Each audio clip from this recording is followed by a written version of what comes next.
Dear students, आज के video में हम लोग पढ़ेंगे sets and their representations. Sets and their representation.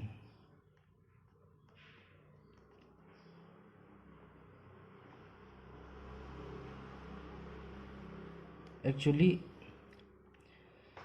Set किसे कहते हैं, यहाँ से हम लोग स्टार्ट करते हैं। तो इसको देख लें। सबसे पहले definition of set. Definition of set. Definition of set कहता है कि अ वेल डिफाइंड कलेक्शन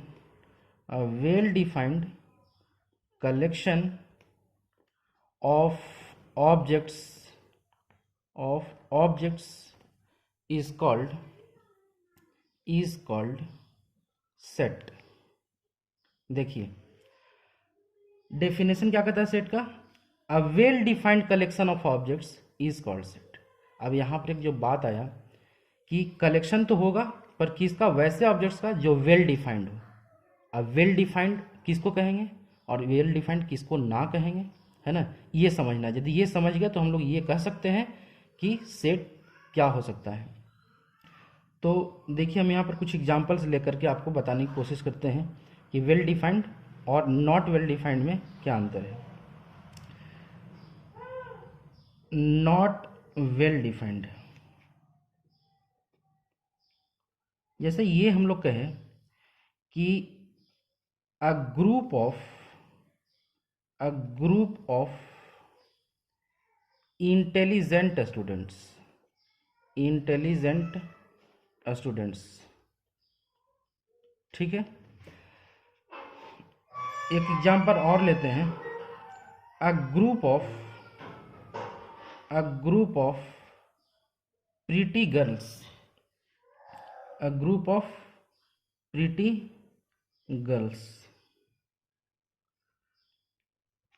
ठीक है।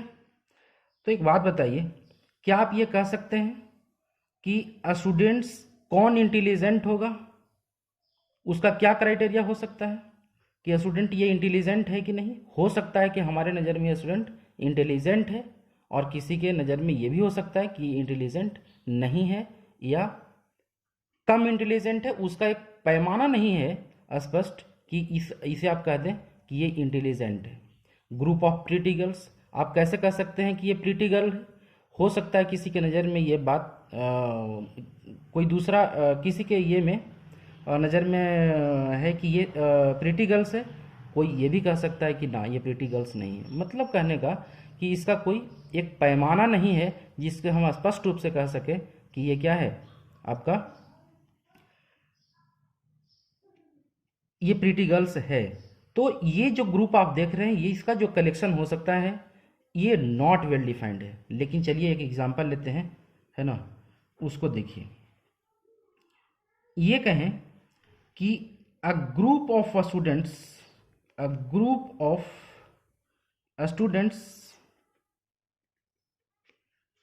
Scoring more than 75% marks in your class। तो बताइए, क्या आप ये कह सकते हैं कि आपके क्लास में कौन से बच्चे 75% से एबव मार्क्स ऑब्टेन किया है और कौन नहीं, है ना, ये स्पष्ट रूप से कह सकते हैं। तो यहाँ पर ये क्या बात हुआ, ये जो एग्जाम्पल है आपका वेल डिफाइंड का है। वेल डिफाइंड ऑब्जेक्ट्स इसमें आएंगे। हम लोग ये कह लें कि अ कलेक्शन ऑफ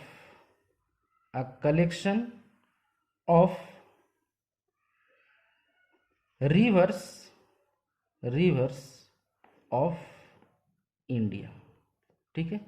तो बताइए ये वेल डिफाइंड है कि नहीं। बिल्कुल ये वेल डिफाइंड है। कौन सी नदी इंडिया में है, कौन सी नहीं, ये तो हम लोग बता सकते हैं, है ना। तो ये जो आपका सेट हो सकता है ना, क्योंकि ये वेल डिफाइंड है।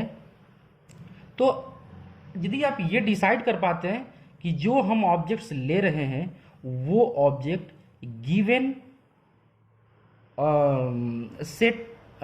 सेट का हो सकता है या नहीं, यदि स्पष्ट रूप से कर दें तब जो है इसको हम लोग क्या कहें, वेल डिफाइंड कह सकते हैं।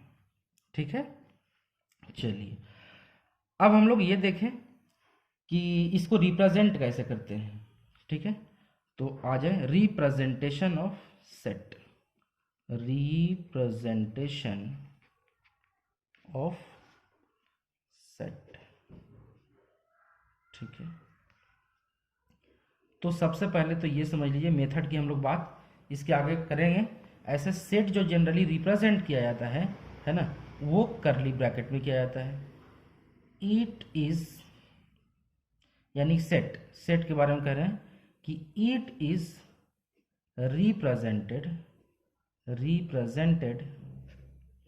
By capital letters. क्या? By capital letters,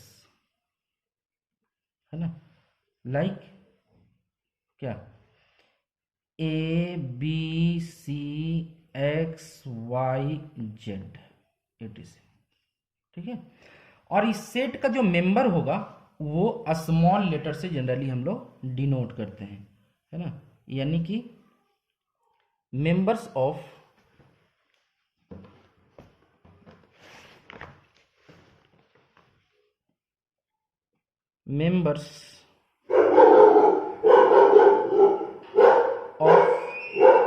set is generally written in a small letters, है ना। जैसे कोई सेट है, अच्छा एक चीज और, सेट को जो हम लोग डिनोट करते हैं वो देखे कैपिटल लेटर से, परंतु जो उसको मेंबर, इसके मेंबर्स को या इसके एलिमेंट्स को या इसके ऑब्जेक्ट्स को जो रखते हैं वो क्या, करली ब्रैकेट में, है ना। तो एक चीज ये लिख सकते हैं कि मेंबर्स ऑफ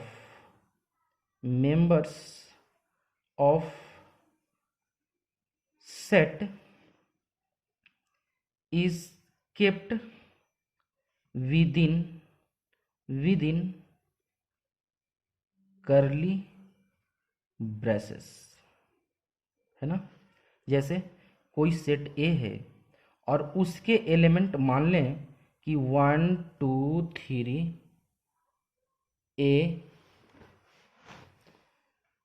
ABC है, ठीक है। तो इसको यदि हम लोग करली ब्रैकेट में ऐसे रख लेते हैं, है ना, now this is a set, है ना, in which A is a set but 1 2 3 A B and C are the elements of this set. Actually इसके अंदर जो आप एलिमेंट्स जिसको हम लोग कह रहे हैं, इसको एलिमेंट्स आप कहिए, एलिमेंट्स कहिए, मेंबर्स कहिए, या फिर इसको ऑब्जेक्ट कहिए, है ना, ये सब सेम ही चीज़ है। ठीक है, आप एलिमेंट, मेंबर या ऑब्जेक्ट कहिए, सब एक ही चीज़ है। ठीक है, अब देखिए, अब हम लोग देखते हैं कि कौन कौन से मेथड्स हैं जिसके माध्यम से हम लोग रिप्रेजेंट कर सकते हैं सेट को, है ना। तो there are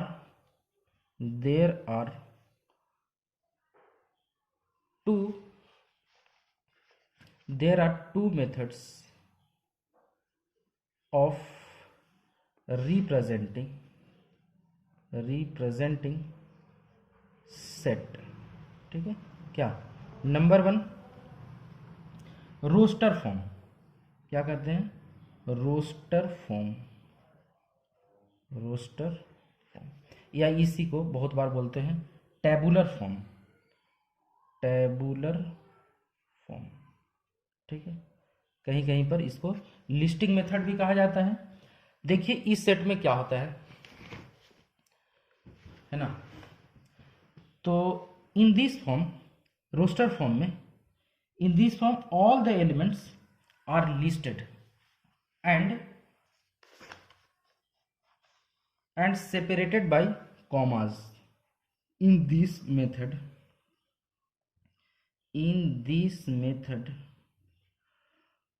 all the elements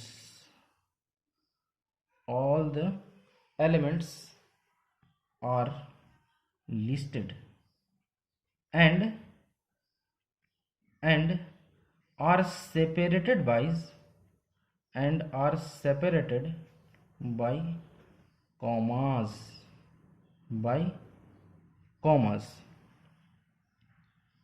within curly braces, है ना। तो जैसे मान लीजिए कि कोई सेट ए है ना, और इसके एलिमेंट्स क्या होंगे, इसके एलिमेंट जैसे 1 2 3 4 5 है ना। तो इसको यदि करली ब्रैकेट के अंदर रख दिया जाए तो this is a roster form, है ना, of representing the set.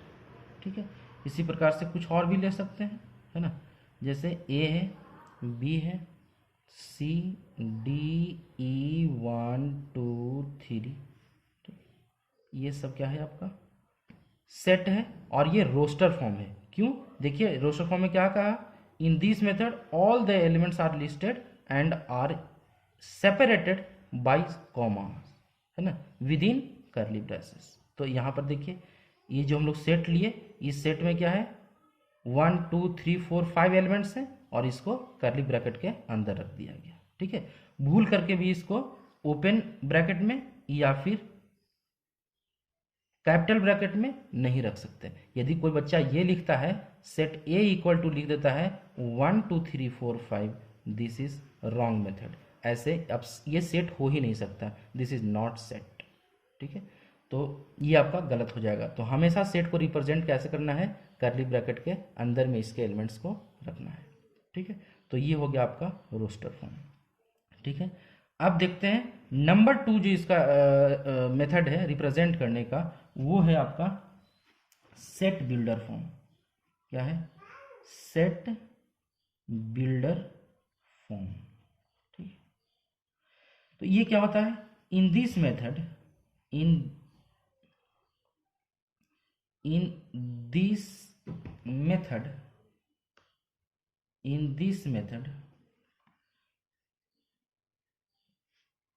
this method we write the properties of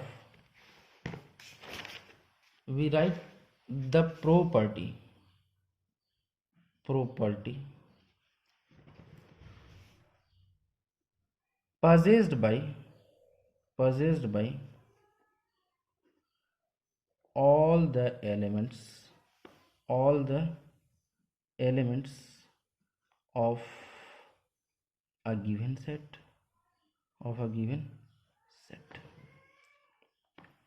it means जिस सेट को हम रिप्रेजेंट सेट बिल्डर फॉर्म में करना चाह रहे हैं, है ना, तो उस सेट के जो भी एलिमेंट्स हैं, वो सभी एलिमेंट्स जो एक खास प्रॉपर्टी को पॉज करता है, जो रखता है ना, उसको हम लोग उस प्रॉपर्टी के माध्यम से इसको रिप्रेजेंट करेंगे। जैसे देखिए हम लोग यहाँ पर सेट बिल्डर फॉर्म में रिप्रेजेंट किए थे ए इक्वल टू 1 2 3 4 5। यदि इसी को हम लोग क्या करना चाहें, रिप्रेजेंट करना चाहें सेट बिल्डर फॉर्म में, तो लिख सकते हैं, है ना, कि set A equal to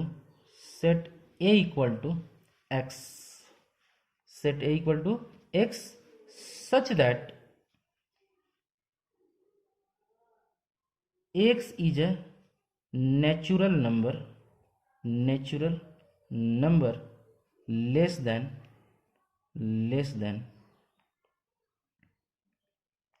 what 6, है ना। तो ये आपका क्या हो गया, सेट बिल्डर फॉर्म में इस सेट को आप रिप्रेजेंट कर दिए। कहीं पर कोई बच्चा ऐसा लिखता है ना, कि a set of x such that x belongs to natural number and x less than 6, तो ये भी सही होगा। इसका मतलब भी वही हुआ है ना कि x is a natural number less than 6, है ना। तो आप इस तरीके से सेट बिल्डर फॉर्म में रिप्रेजेंट कर सकते हैं। यदि एक एग्जांपल और लें, है ना,